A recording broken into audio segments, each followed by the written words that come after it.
नमस्कार, मैं हूं राहुल सिन्हा। सत्ता के सभी न्यूज मित्रों का स्वागत है। सत्ता की शुरुआत में सत्ते पे सत्ता, यानी 7 खबरें और दिलचस्प जानकारियां। क्या 18 सितंबर को कुछ बड़ा होने वाला है? केंद्र सरकार ने 18 सितंबर से 22 सितंबर तक संसद का विशेष सत्र बुलाया है।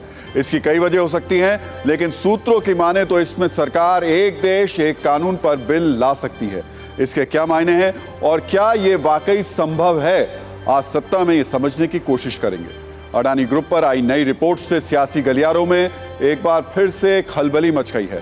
हिंडनबर्ग रिपोर्ट के बाद अडानी ग्रुप पर OCCRP की एक रिपोर्ट आई है, जिसमें एक से बढ़कर एक गंभीर आरोप लगे हैं। इसका असर यह हुआ कि अडानी ग्रुप के शेयर गिर गए और लाखों निवेशकों पर इसका असर पड़ा। अडानी ग्रुप पर आई इस रिपोर्ट पर आर्थिक और सियासी कुंजी तैयार की है। सुरंग और बंकर वाली चाल चलने वाले चीन ने अब दिल्ली वाली नई चाल चली है। दिल्ली में G20 मीटिंग में चीन के राष्ट्रपति जिनपिंग के शामिल होने पर अब भी सस्पेंस बरकरार है। कभी हां और कभी ना वाली चीन की क्या रणनीति है, इसे समझने की भी कोशिश करेंगे। चांद से विक्रम का नया संदेश आया है। प्रज्ञान रोवर का वीडियो इसरो ने शेयर किया है। लिखा है, चंदा मामा की गोद में खेल रहा है प्रज्ञान। आपको ये तस्वीर भी दिखाएंगे और आदित्य मिशन की तैयारियों का अपडेट भी देंगे। आज संस्कृत दिवस है और इस मौके पर प्रधानमंत्री मोदी ने संस्कृत भाषा में देशवासियों से खास अपील की। आज सत्ता में हम आपको संस्कृत की ग्लोबल सत्ता दिखाएंगे और बताएंगे कैसे इस देव भाषा को बोलने वाले कम ही लगातार होते जा रहे हैं और नए भारत के लिए संस्कृत कितनी जरूरी है। सत्ता के न्यूज मित्रों को जम्मू कश्मीर पर एक अपडेट दें। सुप्रीम कोर्ट में अनुच्छेद 370 पर सुनवाई के दौरान केंद्र सरकार ने कहा कि जम्मू कश्मीर में कभी भी चुनाव का ऐलान किया जा सकता है। हालांकि केंद्र की तरफ से यह भी कहा गया कि जम्मू कश्मीर को राज्य का दर्जा देने की समय सीमा नहीं बता सकते। अगर आप ट्विटर यूजर हैं तो आपके लिए गुड न्यूज है। जल्द ही ट्विटर पर आप वीडियो और ऑडियो कॉल कर सकेंगे। आज ट्विटर के मुखिया एलन मस्क ने खुद से इस सुविधा की घोषणा की। खास बात यह है कि वीडियो या ऑडियो कॉल के लिए मोबाइल नंबर की भी जरूरत नहीं पड़ेगी। तो सत्ता की शुरुआत इस वक्त की बहुत बड़ी खबर से हम कर रहे हैं कि 18 सितंबर को देश में कुछ बड़ा होने वाला है। क्या 18 सितंबर को एक देश एक चुनाव का ऐलान होगा? क्या महिला आरक्षण बिल पेश किया जा सकता है? क्या संसद में G20 की कामयाबी पर चर्चा होगी? ये 3 प्रमुख मुद्दे हैं, क्योंकि 18 से 22 सितंबर तक संसद का विशेष सत्र बुलाया गया है और इस तरीके के कयास लगाए जा रहे हैं कि उसमें एक देश एक चुनाव का जो बिल है वो पेश किया जा सकता है।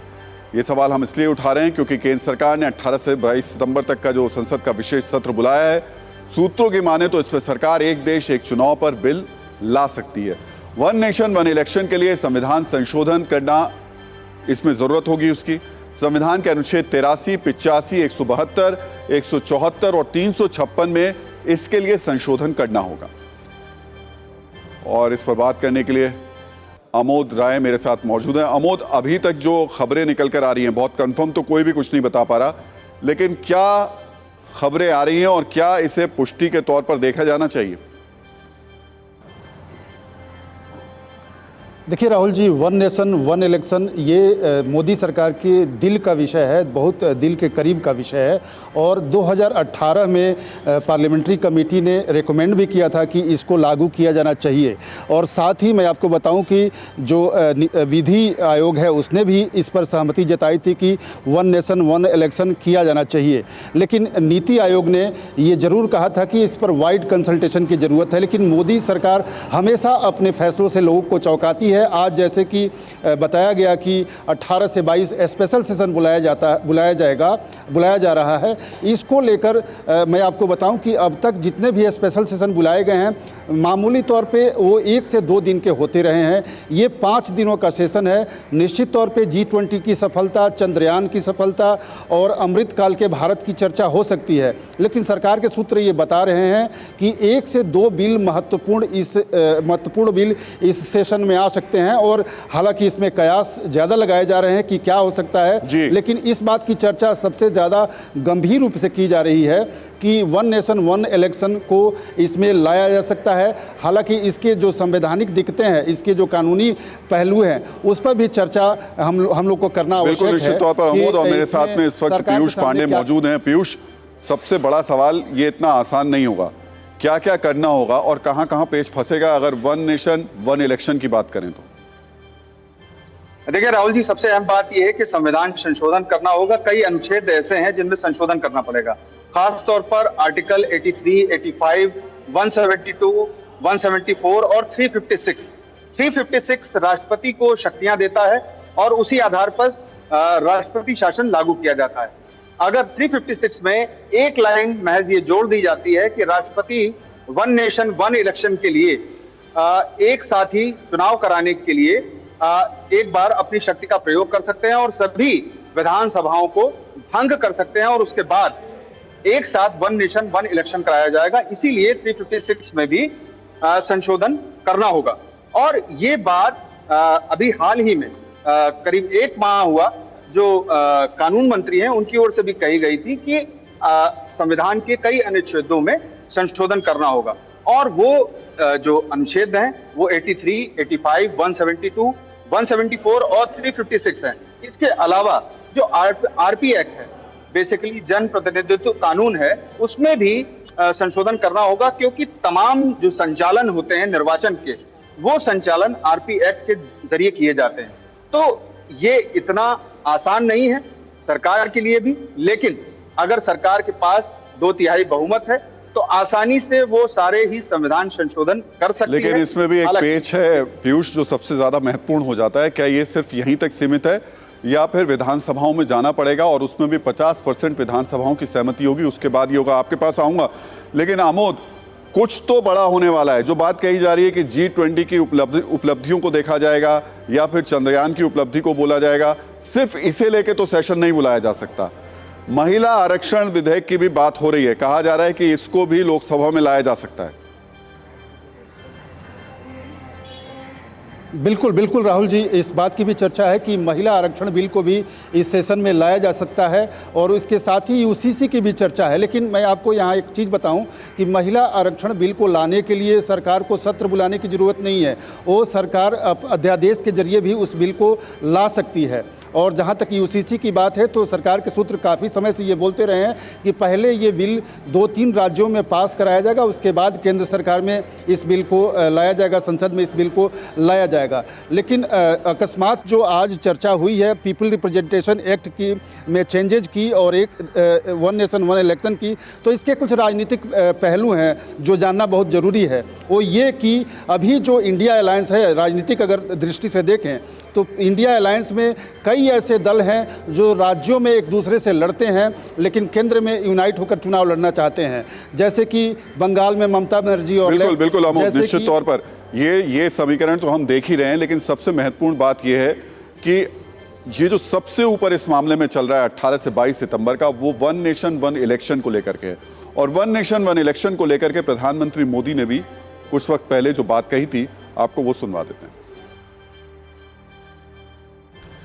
वन नेशन वन इलेक्शन सिर्फ एक चर्चा का विषय नहीं है, बल्कि ये भारत की जरूरत है।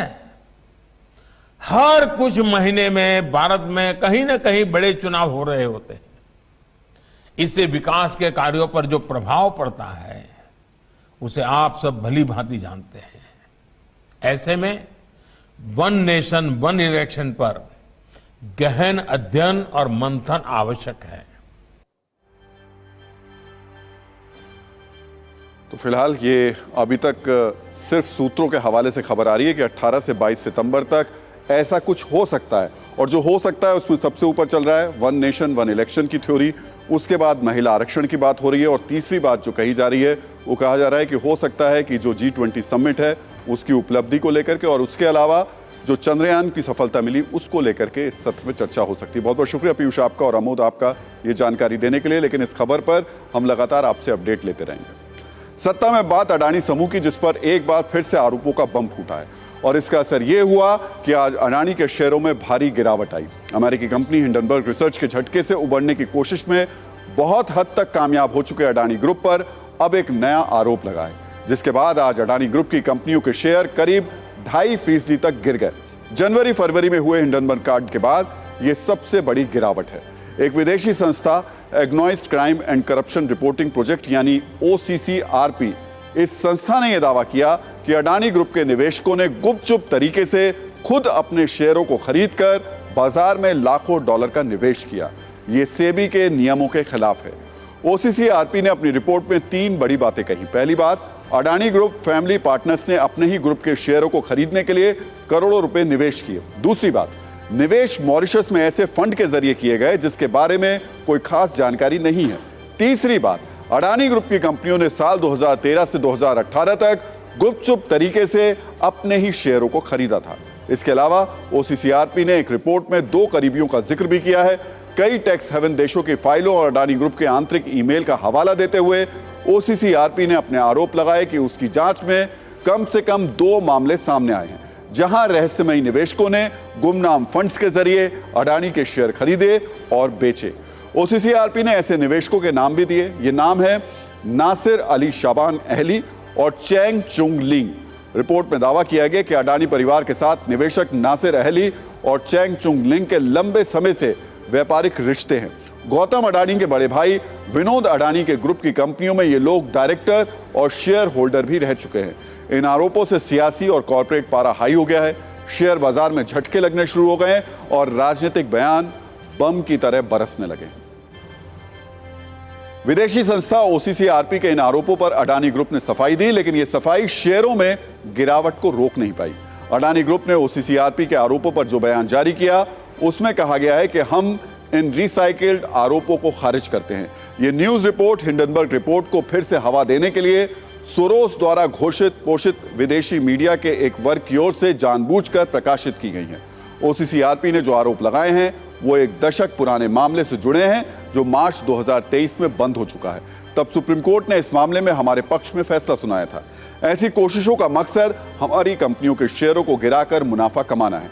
सुप्रीम कोर्ट और मार्केट रेगुलेटर से भी इन मामलों की जांच कर रहे हैं, इसलिए प्रक्रिया का सम्मान करना जरूरी है। हमें कानून की प्रक्रिया पर पूरा भरोसा है। इन न्यूज रिपोर्ट्स की टाइमिंग संदिग्ध और दुर्भावनापूर्ण है। हम इन रिपोर्ट्स को पूरी तरीके से खारिज करते हैं।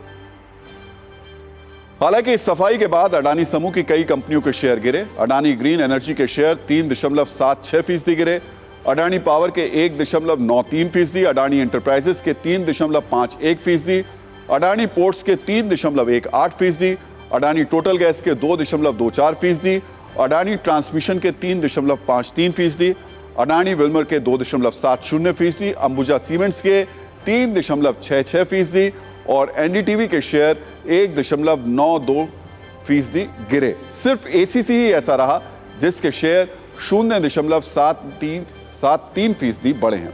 यानी 10 में सिर्फ एक कंपनी का शेयर चढ़ा, बाकी कंपनियों के शेयर गिर गए। अडानी ग्रुप पर लगे इन आरोपों और शेयर मार्केट से लगे झटके के बाद कांग्रेस सांसद राहुल गांधी ने सरकार पर हमला किया और अडानी को बचाने का आरोप लगाया। इसके लिए उन्होंने खास तौर पर आज एक प्रेस कॉन्फ्रेंस की। राहुल गांधी की बातें भी अब आप सुन लीजिए। सबसे पहले सवाल उठता है, ये जो पैसा यूज किया जा रहा है ये किसका है? ये अडानी जी का है या ये किसी और का है? अडानी जी हैं, वो हिंदुस्तान के कोई भी एसेट को खरीद सकते हैं, चाहे वो धारावी हो, मुंबई एयरपोर्ट हो, सीमेंट कंपनी हो, डिफेंस कंपनी हो। ये कह रहे हैं कि इनके पास डॉक्यूमेंट्स हैं, इनके पास ईमेल्स हैं, $1 बिलियन यहां से गया है और वापस आया है, उसके माध्यम से शेयर प्राइस बढ़ाई गई है। सिर्फ एक व्यक्ति को प्रधानमंत्री इस प्रकार से क्यों प्रोटेक्ट कर रहे हैं? और एक व्यक्ति हिंदुस्तान के सब एसेट खरीद रहा है और क्लियरली उस व्यक्ति ने कुछ गलत तो किया है। And prime minister should come clean. Prime minister should say yes, I announce a JPC, I announce N investigation into mister Adani. वैसे तो अडानी के मुद्दे पर राहुल गांधी का हमला काफी तीखा था। बजट सत्र में अडानी मुद्दे की जेपीसी जांच की मांग लेकर विपक्ष ने कई दिनों तक सदन भी नहीं चलने दिया था, लेकिन इंडिया गठबंधन के बड़े नेता शरद पवार ने जेपीसी जांच को गैर जरूरी कह दिया था। तब यह माना जा रहा था कि अडानी के मुद्दे पर विपक्ष में एकता नहीं है। हालांकि आज विपक्ष के बाकी नेताओं ने अडानी ग्रुप पर लगे आरोपों को हथियार बनाकर सरकार को घेरने में कोई कोर कसर नहीं छोड़ी।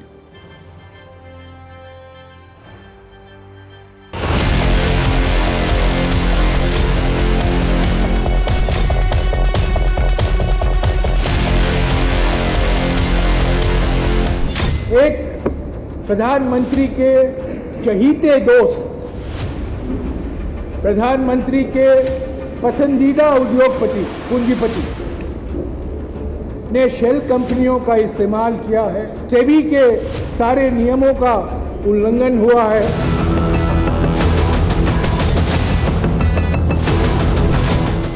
राहुल गांधी जी ये मुद्दा उठा रही है। अगर उन्हें कुछ गलत लग रहा है और कुछ गलत हुआ है, उनका हक है आवाज़ उठाना, तो वो कर रहे हैं, उन्हें करने दीजिए। एजेंसीज हैं, जो इंस्टीट्यूशंस हैं जो डील करती हैं इस ऐसे आरोपों को, वो अपना काम करेंगे। अडानी समूह के कामकाज हैं वो संदेहास्पद हैं। उनके जो बिजनेस डील्स हैं, बिजनेस ट्रांजैक्शन है, उसमें बहुत सारे सवाल उठते हैं और इसकी एक बहुत साफ सुथरी जांच होनी चाहिए।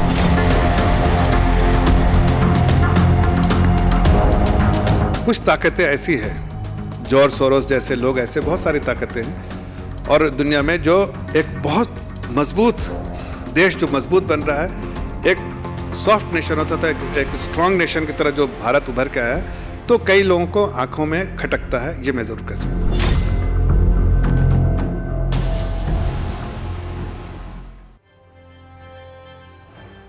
तो कल के ओसीसीआरपी के आरोपों को मिला दें तो अडानी ग्रुप पर इस साल 2 बार बड़े आरोप लग चुके हैं। पहला इसी साल 24 जनवरी को अमेरिकी कंपनी हिंडनबर्ग रिसर्च ने लगाया था और अब 30 अगस्त को ओसीसीआरपी ने लगाया है। अमेरिकी कंपनी हिंडनबर्ग रिसर्च ने तो अडानी ग्रुप को लेकर एक डिटेल रिपोर्ट पब्लिश की थी।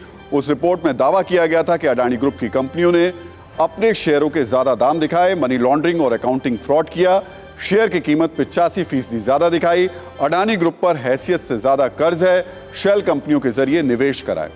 इन आरोपों के बाद सुप्रीम कोर्ट की निगरानी में सेबी की जांच शुरू हुई। सेबी अडानी ग्रुप से 24 मामलों की जांच कर रही है। कोर्ट ने 14 अगस्त तक सेबी से जांच रिपोर्ट पेश करने के लिए कहा था। सेबी ने 15 दिनों की और मोहलत मांगी थी। 29 अगस्त को सुनवाई रद्द हो गई। अभी सुनवाई की अगली तारीख तय नहीं है। उससे पहले कल ओसीसीआरपी ने एक और आरोप लगा दिया। वैसे अडानी ग्रुप पर आरोप लगाने वाली संस्था organised crime and corruption reporting project यानी ओसीसीआरपी खुद को खोजी पत्रकारों का एक ग्लोबल नेटवर्क बताता है। ओसीसीआरपी की स्थापना साल 2006 में हुई थी। ओसीसीआरपी का गठन एशिया, यूरोप, अफ्रीका और लैटिन अमेरिका में फैले 24 गैर लाभकारी जांच केंद्रों ने किया है। अमेरिकी अरबपति इन्वेस्टर जॉर्ज सोरोस और रॉकफेलर ब्रदर्स ओसीसीआरपी को फंड करते हैं। 2009 से ओसीसीआरपी की रिपोर्ट्स के कारण 398 आधिकारिक जांचें हुई, 621 लोगों की गिरफ्तारियां हुई, 131 इस्तीफे हुए और 10 अरब डॉलर यानी 82,700 करोड़ रुपए से ज्यादा के जुर्माने हुए या फिर पैसा जब्त हुआ। जॉर्ज सोरोस को मोदी सरकार का कट्टर विरोधी माना जाता है। वो समय समय पर मोदी सरकार की आलोचना करते रहते हैं। ऐसे में उनकी फंडिंग से चलने वाली संस्था की रिपोर्ट पर कई लोग सवाल भी उठा रहे हैं। इस तरीके की बातें भी कही जा रही हैं कि भारतीय बाजार को अस्थिर करने के मकसद से जॉर्ज सोरोस द्वारा फंडेड संस्था ऐसी रिपोर्ट जारी कर रही है, वो भी तब जब पहले से ही सुप्रीम कोर्ट की निगरानी में इस पूरे मामले की गहन जांच चल रही है। और सत्ता में अब बात करते हैं चंद्रयान के बाद भारत की एक और नई उड़ान की, जिसकी उल्टी गिनती शुरू हो चुकी है। अभी से करीब 40 घंटों के बाद इसरो यानी इंडियन स्पेस रिसर्च ऑर्गेनाइजेशन नए मिशन को लॉन्च करेगा, जिस पर पूरी दुनिया की नजर रहेगी। इस मिशन का नाम है आदित्य L1। जैसा कि नाम से ही जाहिर है, इस मिशन का मकसद सूर्य के करीब पहुंचकर नई जानकारियां जुटाना है, सूर्य के रहस्यों को दुनिया के सामने रखना है। सिर्फ 9 दिन के अंतराल पर अंतरिक्ष में 2 बड़े मिशन को लॉन्च करना आसान नहीं है। इस लिहाज से भारतीय वैज्ञानिकों की जितनी तारीफ की जाए वो कम है। ये ऐसा समय है जब इसरो का नाम और काम चांद से लेकर सूरज तक दमक रहा है। 23 अगस्त को चंद्रयान 3 मिशन के तहत विक्रम लैंडर चांद की सतह पर लैंड कर गया था। वो लगातार वहां जानकारियां इकट्ठी कर रहा है, तस्वीरें खींच रहा है, वीडियो बना रहा है। दूसरी तरफ इसरो वैज्ञानिक आदित्य मिशन के लॉन्च की अंतिम तैयारियों में जुटे हैं। इसरो एक साथ 2 बड़े मिशन पर इस समय काम कर रहा है। खासतौर पर 2 मिशन के लिए डेटा विश्लेषण हो रहा है। आदित्य L1 के लॉन्च और आगे की संभावनाओं का डेटा है, तो दूसरी तरफ विक्रम और प्रज्ञान से मिलने वाला डेटा है। आज एक वीडियो चांद से आया है, इसे थोड़ा ध्यान से देखिए। इसके लिए इसरो ने लिखा है कि चंदा मामा की गोद में प्रज्ञान खेल रहा है। तो आपको वो वीडियो दिखाएंगे, लेकिन कुछ सेकंड में आपको हम ये जरूर बताना चाहेंगे कि ये जो मिशन आदित्य L1 है, वो कितना इंपॉर्टेंट है, कितना ज़रूरी है।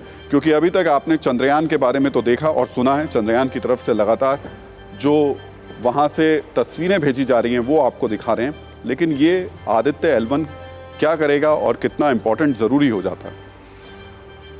तो पहले तो आपको ये वीडियो दिखा देते हैं जो कि चंदा मामा कह करके भेजा गया है और बताया गया है कि कैसे प्रज्ञान वहाँ पर खेल रहा है।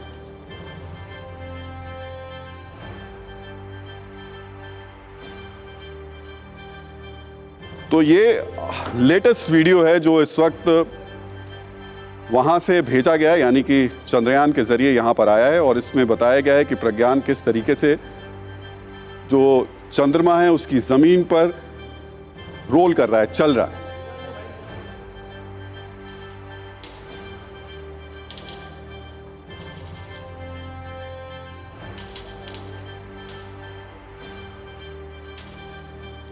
अब सिर्फ कुछ सेकंड में आपको हिंदुस्तान के सूर्य मिशन के पहले कदम के बारे में समझा देते हैं। 2 सितंबर को आदित्य L1 को श्रीहरिकोटा के सतीश धवन स्पेस सेंटर से सुबह 11:50 पर लॉन्च किया जाएगा। इसे PSLV एक्सेल रॉकेट के जरिए भेजा जाएगा। ये करीब 4 महीने में पृथ्वी से 15 लाख किलोमीटर दूर लैंग रेंज पॉइंट 1 यानी L1 पॉइंट तक पहुंचेगा। आदित्य स्पेसक्राफ्ट L1 पॉइंट के चारों ओर घूम करके सूर्य पर उठने वाले तूफानों को समझेगा। इसके अलावा मैग्नेटिक फील्ड और सोलर विंड जैसी चीजों का अध्ययन भी करेगा। पृथ्वी से सूर्य की कुल दूरी लगभग 15 करोड़ किलोमीटर है।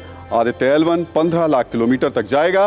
ये सूर्य और भारत का सूर्य की तरफ पहला कदम है, जिससे पूरी दुनिया को बहुत उम्मीदें भी हैं। तो भारत से दूसरे देशों की अगर हम इस मामले में बात करें तो उम्मीदें 2 मामलों में जागी। पहली तो चंद्रयान जिस तरीके से सफल हुआ और अभी हाल फिलहाल में जो जानकारियां वहां से मिली हैं वो, और अब आदित्य मिशन के जरिए भी दुनिया को उम्मीद है कि कुछ ना कुछ नई जानकारियां सूर्य की तरफ से, जो सूर्य की हैं, वो उस तक पहुंच पाएंगी। तो ये उम्मीदें हम आपको इसलिए बता रहे हैं कि हाल ही में चंद्रमा पर भारतीय वैज्ञानिकों ने बहुत कुछ ऐसा करके दिखाया जिसमें दुनिया के बड़े बड़े देश फेल हो गए। पहली बार चंद्रमा के दक्षिणी ध्रुव पर भारत का चंद्रयान 3 न सिर्फ उतरा बल्कि चंद्रयान 3 का रोवर हर रोज चंद्रमा की सतह की नई नई जानकारियां दे रहा है। वैसे सोलर मिशन को लेकर एक सच ये भी है कि अमेरिकी स्पेस एजेंसी नासा अब तक 23 सोलर मिशन भेज चुकी है। भारत के इस मिशन की तुलना में नासा का मिशन सूर्य के ज्यादा करीब भी जा चुका है। इसलिए आदित्य L1 को आप सूर्य की दिशा में भारत का पहला कदम मानिए। आपको बताते हैं आदित्य L1 मिशन से क्या पता चल सकता है। आदित्य स्पेसक्राफ्ट L1 पॉइंट से सूरज के किनारों पर होने वाली गर्मी का पता लगाएगा। सूरज के किनारों पर उठने वाले तूफानों की गति और उसके तापमान के पैटर्न को समझेगा। सूरज के वायुमंडल की जानकारी रिकॉर्ड करेगा। पृथ्वी पर आने वाली सूरज की किरणों और अन्य रेडिएशन से मौसम पर पड़ने वाले असर का भी पता लगाएगा। आदित्य L1 कहां पर तैनात होगा और क्या करेगा ये तो आपने समझ लिया, लेकिन ये काम करेगा कैसे ये भी समझ लीजिए। ये स्पेस की सत्ता और भारत के नए सूर्य मिशन की पहली कुंजी है, जिसे हमने खास तौर पर अपने न्यूज मित्रों के लिए तैयार किया है। आदित्य L1 में 7 पेलोड यानी विशेष यंत्रों के ये यंत्र सूरज की किरणों की जांच अलग अलग तरीके से करेंगे। सौर तूफानों से जुड़ी गणनाएं करेंगे। इसमें HD कैमरे भी लगे होंगे। सूर्य के हाई रेजोल्यूशन जो तस्वीरें होती हैं अन्य डेटा के साथ इसमें हमको मिलेंगी और फिर इस डेटा को इसरो के वैज्ञानिक बाद में स्टडी करेंगे। ये डेटा दुनिया के लिए ज्ञान की धरोहर की तरह होगा, जिसका उपयोग आगे सूर्य की ओर आने वाले मिशंस में कर पाएंगे। सत्ता के न्यूज मित्रों को पहले भी हम बता चुके हैं कि हिंदुस्तान का स्पेस मिशन दूसरे देशों की तुलना में न सिर्फ कम खर्च वाला होता है बल्कि कारगर भी होता है, जो चंद्रयान 3 की कामयाबी से साबित हो भी चुका है। साल 2018 में नासा ने सूर्य mission Parker solar probe launch किया था, जिसका कुल बजट 12,400 करोड़ रुपए था, जबकि भारत के आदित्य L1 का मिशन पर जो खर्चा हुआ है वो सिर्फ 456 करोड़ रुपए है। यानी भारत के आदित्य मिशन के मुकाबले नासा का सोलर मिशन 27 गुना महंगा है। एक जानकारी आपको यह भी दे दें कि नासा का सोलर मिशन 2025 तक काम करेगा, जबकि आदित्य मिशन 2028 तक सूर्य की स्टडी करेगा। अब इस समय से लेकर काउंटडाउन तक हमारी नजर लगातार आदित्य मिशन पर रहेगी। आपको भारत के इस बड़े मिशन की हर जानकारी सबसे पहले TV9 भारतवर्ष पर मिलेगी और हम न्यूज मित्रों के लिए सत्ता की कई कुंजियां इस पर तैयार करते रहेंगे। अब अगली खबर पर बढ़ते हैं जो G20 से जुड़ी है, जहां आज का हॉट टॉपिक चीन है। पिछले 3 दिनों से चीन पर लगातार 3 खबरें आई हैं। सबसे पहले चीन ने भारत के इलाकों को अपने नक्शे में दिखाया, इसके बाद अक्साई चीन के इलाके में चीन के सुरंग बनाने की बात आई और आज ये खबर आई कि हो सकता है कि चीन के राष्ट्रपति शी जिनपिंग G20 में हिस्सा लेने के लिए खुद नहीं आए। उनके बदले चीन के प्रधानमंत्री ली कियांग को भेजा जा सकता है। 3 दिनों में चीन के 3 फैसले ऐसे हैं जिससे चीन की नीयत पर शक होता है। हालांकि भारत और चीन के विदेश मंत्रालय की तरफ से अभी जिनपिंग के दौरे पर आधिकारिक तौर पर कुछ नहीं कहा गया, लेकिन भारत के बढ़ते कद पर थोड़ी ईर्ष्या तो हो ही सकती है। इस बीच दिल्ली के एक समारोह में विदेश मंत्री एस जयशंकर ने कहा कि भारत G20 की अध्यक्षता ऐसे दौर में कर रहा है जब देश का दुनिया में रुतबा बड़ा है। एक बार उनका बयान सुन लेते हैं, फिर दिल्ली में G20 की तैयारियों की बात करेंगे। So why is our G20 presidency different? Because there have been other countries who have done G20 for a variety of reasons. The first reason is actually the chair. The fact is India has assumed the G20 presidency at a moment when India is mattering more and more to the world. We have demonstrated a capability of helping other countries. ये बात सही है कि भारत ऐसे समय में G20 summit की मेजबानी कर रहा है जब रूस यूक्रेन युद्ध जारी है और पूरी दुनिया की नजर भारत पर है।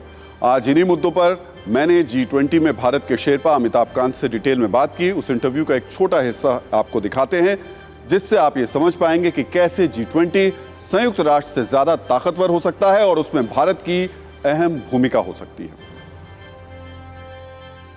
G20 को अगर हम भारत के हिसाब से देखें तो क्या मायने हैं भारत के हिसाब से? देखिए, G20 एक बहुत ही महत्वपूर्ण एक ग्रुपिंग है जो अभी दुनिया का 85% GDP G20 देशों से आता है और करीब 78% ट्रेड G20 के देशों से आता है। यूनाइटेड नेशंस को देखिएगा तो वर्ल्ड वॉर 2 के बाद बनी थी, पर अब उसकी सिक्योरिटी काउंसिल जो है या जनरल असेंबली है वो डिसाइड नहीं कर पा रही है दुनिया के लिए, क्योंकि 186 देश हैं उसमें और बहुत ही अनविल्डी हो गई है। तो ये बहुत ही एक इम्पॉर्टेंट फोरम है जिसकी लीडरशिप भारत को मिली और भारत का मतलब है कि इसके लीडर प्रधानमंत्री श्री मोदी रहे। ऐसा वक्त आएगा कि G20 इतना मजबूत ग्रुप होगा दुनिया का कि वो UN से भी ज़्यादा पावरफुल हो सकता है। वो तो देखिए, G20 इस समय UN और सिक्योरिटी काउंसिल से ज़्यादा डिसाइसिव और इंक्लूसिव है। सिक्योरिटी काउंसिल इंक्लूसिव नहीं है और यूनाइटेड नेशंस जनरल असेंबली बहुत अनवील्डी है 186 देशों में, और सिक्योरिटी काउंसिल इंक्लूसिव नहीं है। G20 इंक्लूसिव है क्योंकि इसमें G7 देश हैं, इसमें इमर्जिंग मार्केट्स हैं, इसमें सब लोग हैं, सबको मिलाकर हम इसको आगे ले चलते हैं। और अब सत्ता की संस्कृत वाली कुंजी खोलते हैं। आज रक्षाबंधन पर संस्कृत की रक्षा का एक सूत्र भी बांधा जाना चाहिए क्योंकि आज संस्कृत दिवस भी है। संस्कृत भाषा देव भाषा अस्ति, यानी संस्कृत भाषा देव भाषा है। आज हम इसी देव भाषा के कल, आज और आने वाले कल की बात करेंगे। आज प्रधानमंत्री मोदी ने देशवासियों से संस्कृत में एक वाक्य शेयर करने और संस्कृत भाषा का उत्सव मनाने की अपील की है और साथ में खुद भी संस्कृत भाषा में एक ट्वीट किया जिसका अनुवाद है कि भारत आने वाले दिनों में G20 शिखर सम्मेलन की मेजबानी करेगा। दुनिया भर से लोग भारत आएंगे और हमारी सर्वोत्तम संस्कृति के बारे में जानेंगे। प्रधानमंत्री की यह पहल अच्छी है। इस पर देश भर के लोगों ने संस्कृत में प्रतिक्रियाएं भी दी हैं, लेकिन यह भी सच है कि संस्कृत भाषा के बारे में बातें करना तो आसान है, लेकिन संस्कृत में रोज बातचीत करना अधिकांश लोगों के लिए बहुत मुश्किल है। इसके लिए अभूतपूर्व प्रयास करने की जरूरत है। बीती 1 शताब्दी में अगर सब अपने हिस्से का प्रयास करते तो संस्कृत की रक्षा होती और आज इस देव भाषा का वो स्थान होता जिसकी ये हकदार है। महात्मा गांधी ने 20 मार्च 1927 के दिन हर भारतवासी को एक नसीहत दी थी। उन्होंने कहा था कि संस्कृत का अध्ययन करना प्रत्येक भारतीय का कर्तव्य है, चाहे वो किसी भी धर्म के हों। अपने पूर्वजों को जानने के लिए संस्कृत सीखनी चाहिए। इस कथन में संस्कृत भाषा को लेकर बापू के विचार झलकते हैं, लेकिन दिक्कत यह है कि संस्कृत आज के दौर में आम बोलचाल की भाषा नहीं है। हालांकि एक जमाना था जब संस्कृत ही भारतीय समाज का आधार थी। संस्कृत भाषा दुनिया की सबसे प्राचीन भाषाओं में शामिल है, जिसे देववाणी या देव भाषा भी कहते हैं। संस्कृत दुनिया की उन पहली भाषाओं में है जिसमें अहिंसा, सत्य, चोरी और संग्रह ना करने, निर्भयता, निवैरता और सभी मनुष्यों को समानता जैसे आध्यात्मिक और नैतिक जीवन के आदर्शों को सर्वोच्च शिखर पर स्थापित किया गया। भारत के सभी प्राचीन वैदिक ग्रंथ संस्कृत भाषा में लिखे गए। सबसे प्राचीन ग्रंथ ऋग्वेद भी संस्कृत भाषा में ही लिखा गया था। बौद्ध और जैन धर्म के भी कई महत्वपूर्ण ग्रंथ संस्कृत में ही लिखे गए। भारत की 20 से ज्यादा भाषाओं का मूल संस्कृत है, जिनमें हिंदी, ब्रजभाषा, अवधी, मराठी, बांग्ला, राजस्थानी, गुजराती, भोजपुरी, पंजाबी और उर्दू शामिल हैं। इसके अलावा जर्मन, लैटिन, रोमन, फारसी, नेपाली और सिंधी भाषा पर भी संस्कृत का प्रभाव है। ऑक्सफोर्ड, कैम्ब्रिज जैसे दुनिया के 200 से ज्यादा विश्वविद्यालयों में संस्कृत भाषा के अलग अलग कोर्स हैं, जिनमें छात्रों की भी कोई कमी नहीं है। जर्मनी के विश्वविद्यालयों में तो संस्कृत न सिर्फ पढ़ाई जाती है, बल्कि वहां संस्कृत में नाटकों का भी मंचन होता है।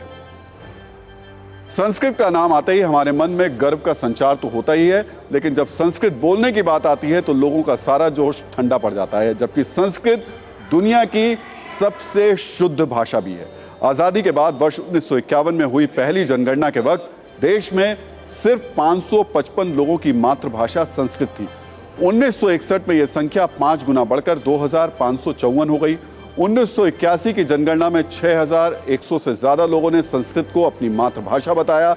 आजादी के बाद भारत में संस्कृत को आम बोलचाल में इस्तेमाल करने वाले लोगों की सबसे ज्यादा संख्या 1991 में दर्ज हुई। तब 49,736 लोगों ने संस्कृत को अपनी मातृभाषा बताया था। उसके बाद 2001 की जनगणना में यह संख्या घटकर 14,135 रह गई। लेकिन फिर अगले 10 वर्ष में संस्कृत बोलने वाले लोगों की संख्या करीब 10,000 बढ़ी। 2011 में यह संख्या 24,821 थी। 22 सूचीबद्ध भाषाओं में संस्कृत सबसे कम बोली जाने वाली भाषा है। ऐसे में कई लोगों के मन में यह सवाल उठ सकता है कि जब संस्कृत को गिने चुने लोग ही समझते हैं और कुछ हजार लोग ही बोलते हैं, तो इससे क्या फर्क पड़ता है। अगर आप भी ऐसा ही सोचते हैं तो संस्कृत भाषा पर रामधारी सिंह दिनकर की बातें भी आपको जरूर पढ़नी चाहिए।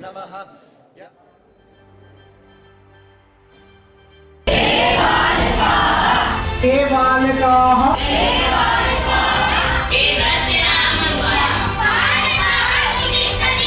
2002 से संस्कृत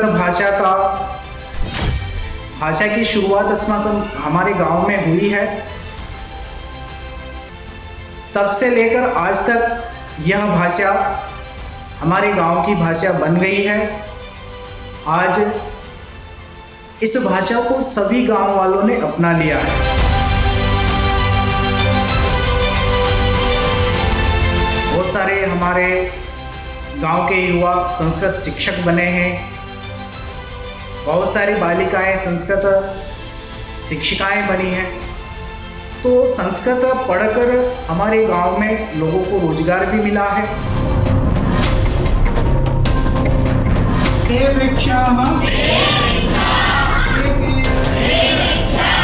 रात में सभी बच्चे आकर के संस्कृत सीखते हैं। संभाषण पद्धति के माध्यम से उन बच्चों को पढ़ाया जाता है। वस्तुओं को प्रत्यक्ष दिखा करके बच्चों को पढ़ाया जाता है। तो ये जो आप देख रहे थे मध्य प्रदेश का झीरी गांव है, जहां बच्चे बुजुर्ग हर कोई आपस में सिर्फ संस्कृत में ही बात करता है। तो ये बहुत महत्वपूर्ण जगह है। लेकिन इस सब के बीच में देखिए वक्त महत्वपूर्ण होता है और हमारा आज का सत्ता का टाइम खत्म हो गया है। सभी न्यूज़ मित्रों से हमारी न्यूज़ रिक्वेस्ट है कि वो सत्ता की न्यूज़ रील्स को ज़्यादा से ज़्यादा शेयर करें और अपने सुझाव हमें व्हाट्सएप ज़रूर करें।